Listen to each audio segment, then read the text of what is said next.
sur le fondement de l'article 49, alinéa 3 de la Constitution, j'engage la responsabilité de mon gouvernement sur l'ensemble du projet de loi de financement de la sécurité sociale. Je vous remercie. Merci beaucoup, Madame. La parole est à Madame Amrani du groupe La France Insoumise.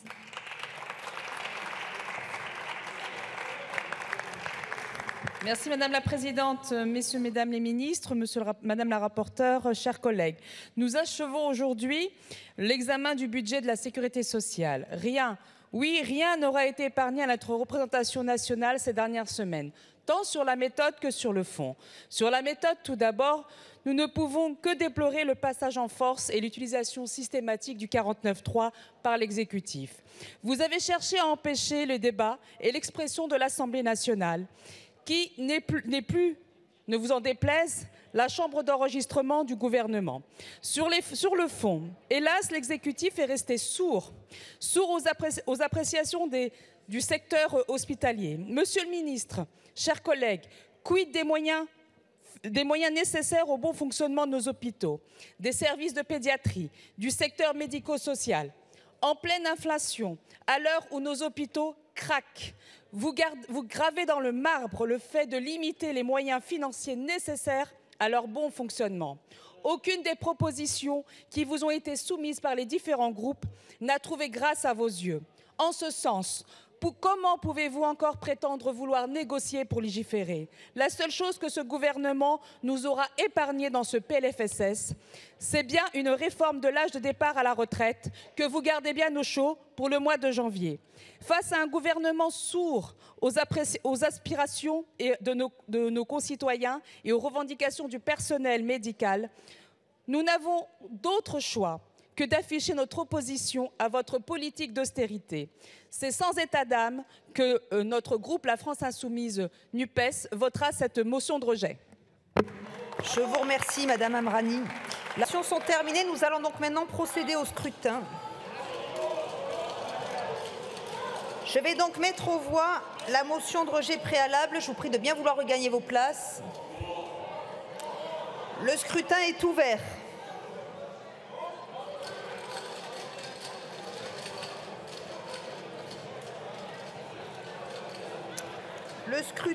Le scrutin est clos. Votant 303, exprimé 303, majorité 152 pour 107, contre 196. La motion de rejet préalable n'est pas adoptée. La parole est à Monsieur Maudet du groupe La France Insoumise.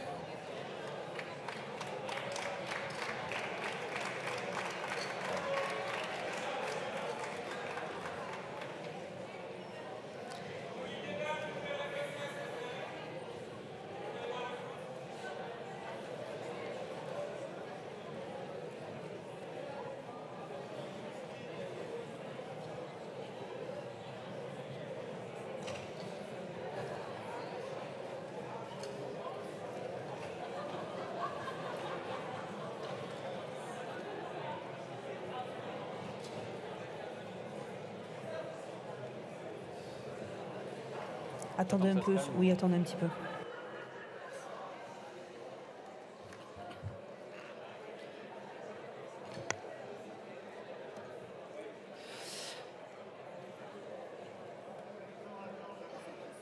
Hémicycle, le fasse rapidement, s'il vous plaît. Je vous remercie.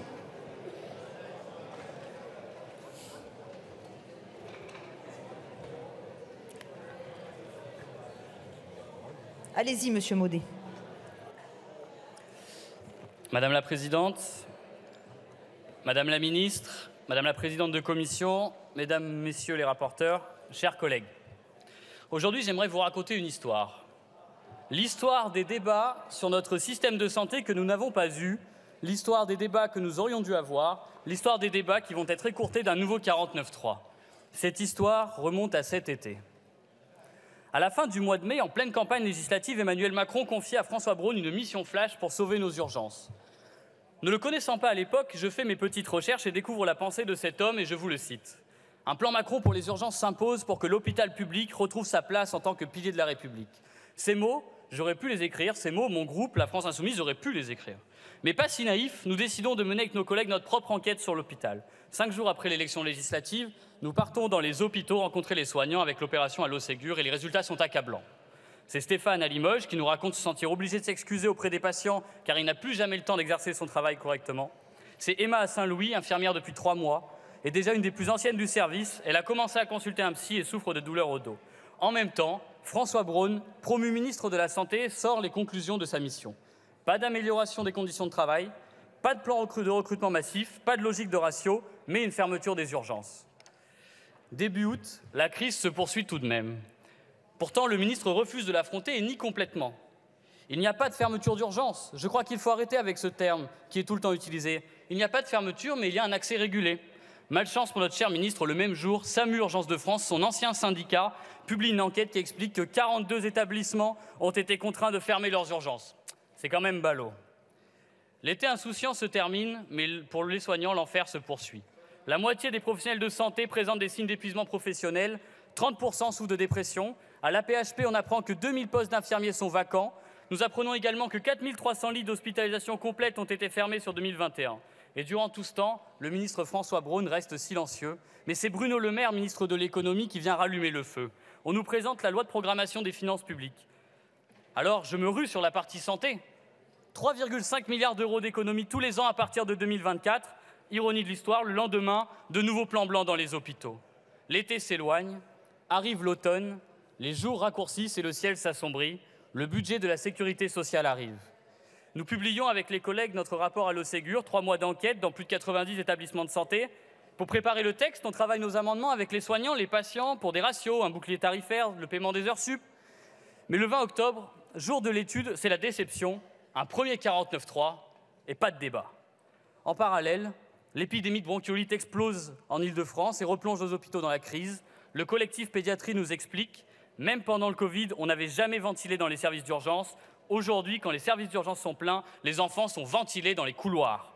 Réponse du ministre, 150 millions d'euros pour l'hôpital et, selon ses mots, du paracétamol pour faire baisser la fièvre. Arrive ensuite la fameuse deuxième partie de ce projet de loi de financement de la sécurité sociale et nous obtenons quelques victoires. Mais là, tout s'effondre. Devant nos quelques victoires, la Première ministre arrive et vient mettre un terme au débat avec un nouveau 49.3. Nous n'aurons parlé de rien.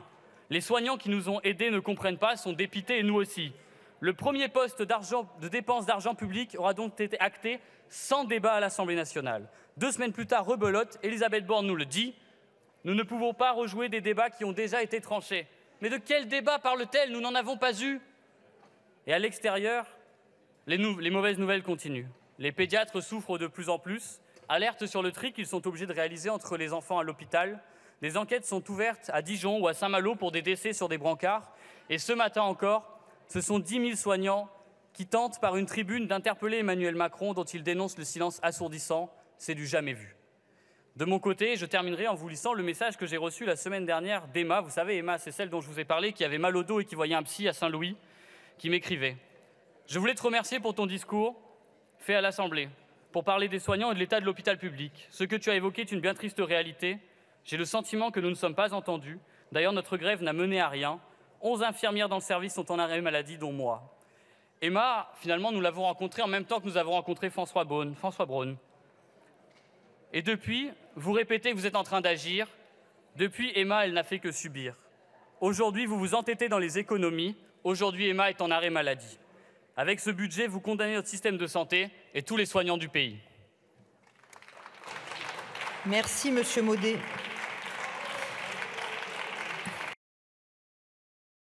Chers collègues, la séance est reprise.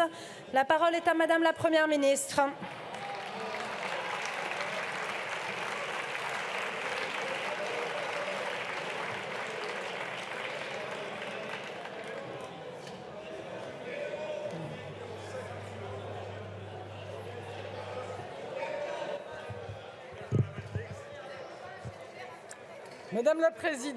Madame la présidente de la Commission des affaires sociales, Madame la rapporteure générale, Madame et Messieurs les rapporteurs, Mesdames et Messieurs les députés.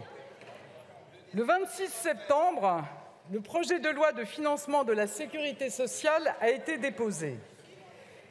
Depuis, par 2 fois, le texte a été examiné puis adopté en commission. Des débats se sont tenus dans l'hémicycle à l'Assemblée comme au Sénat. En première comme en nouvelle lecture. Un peu de silence. En première comme en nouvelle lecture, ce texte a été adopté suite au rejet de toutes les motions de censure déposées. Depuis le 26 septembre surtout, le projet de loi a évolué grâce à vous comme grâce à vos collègues sénateurs. Nous avons repris des amendements de la majorité comme des oppositions.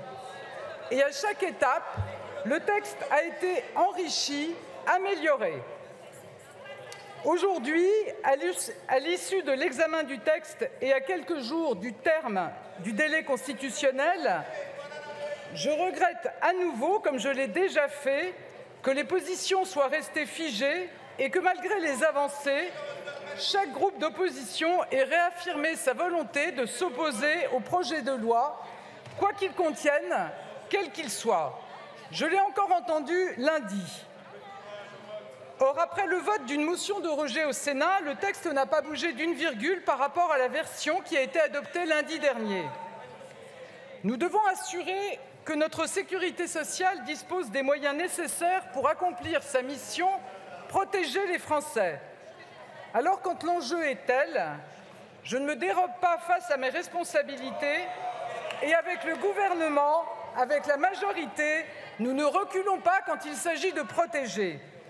Alors nous nous engageons pour permettre une hausse de 43 milliards des moyens de l'hôpital par rapport à 2019. Nous nous engageons pour lutter contre les inégalités de santé et prendre le tournant de la prévention.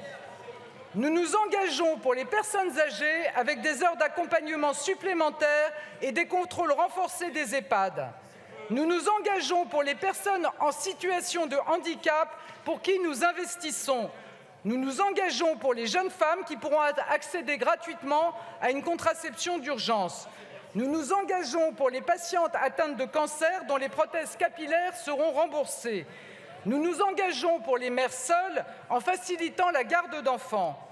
Alors pour tous les Français, et notamment les plus fragiles, les plus exposés, pour les protéger et les accompagner, nous nous engageons.